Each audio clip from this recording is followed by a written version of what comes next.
All right, welcome to episode 42 of Kitchen Time with Janice. I'm Janice Frazier, and it's Tuesday, which means that we are going to talk about the personal side of leadership. So, what is the personal work that we need to do to be the best leaders that we can be?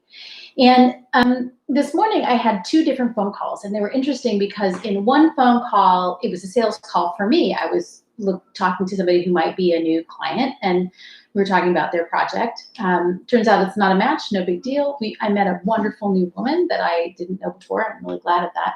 The second call was the opposite. I was the potential customer, and someone was trying to sell me on a community site for women or a community service for female executive leaders. And what was interesting about these two calls is that we ended up talking about the same thing, basically. So in both of them, we ended up talking about who gets to influence us as leaders. So who are the people who help us form and shape our style of leadership? And so I started to think a little bit about uh, who influences me the most, like who really has the most impact on what choices I make when it comes time to lead.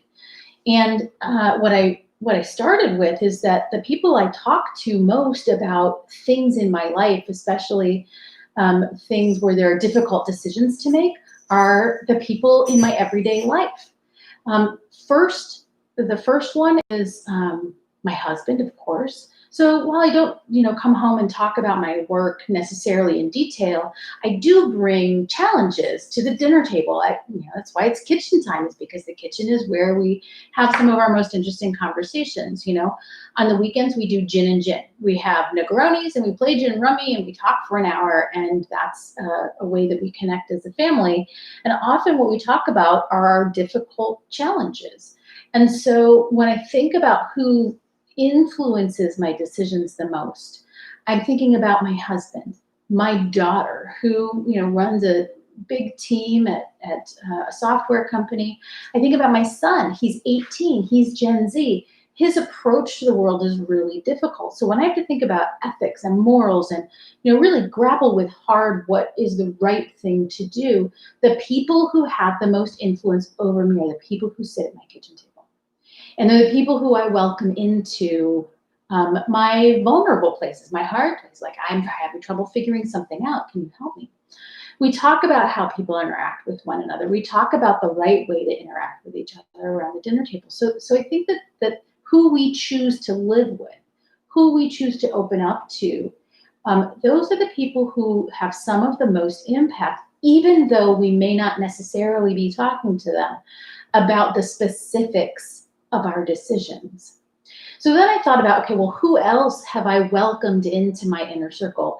And specifically, who do I admire, right? So who are the people who are kind of leading by example for me right now? And three different people come to mind. Two of them are clients. Another one is really interesting. So there's this woman, her name is Sarah Lacey, and she started a community for women called Chairman Mom. And I've been a member of Chairman Mom for a couple of years now, and it's become really important in my life. But what really, really influences me is Sarah herself.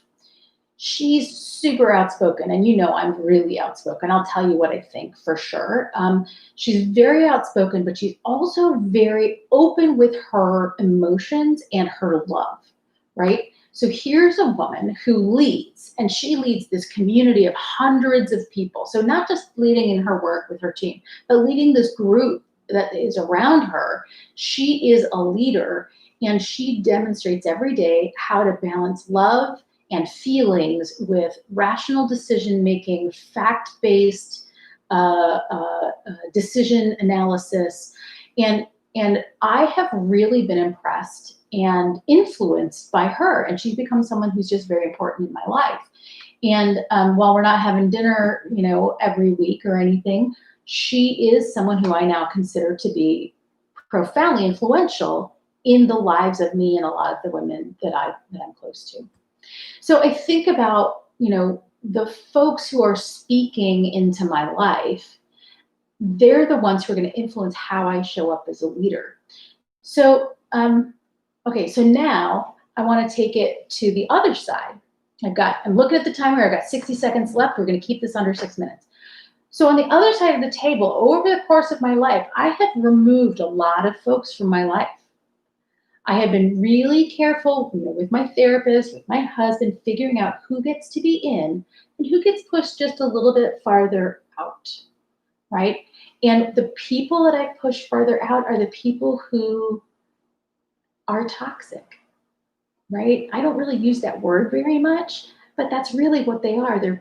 I push out the people who I think, and by toxic, I mean their mode of interaction with me or with others or what I witness isn't one that I respect and isn't one that I think is healthy and productive. And I push those people farther out and I bring in the people who I think have values and interactions that I respect. And so we can be really conscious about that as part of making ourselves into the leaders that we want to be.